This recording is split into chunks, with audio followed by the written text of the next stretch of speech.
Hello guys, this tutorial shows how to change the D-Link Wi-Fi Router DSL-124's default admin login password.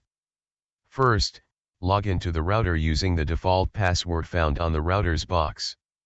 Next, click on Maintenance.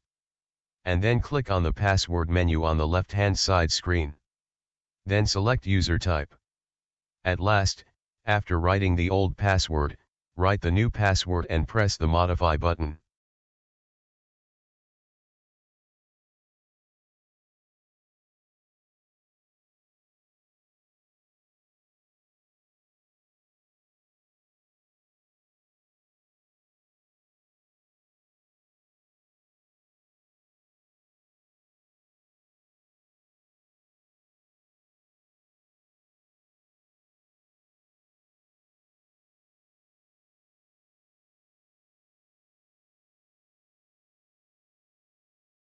Done.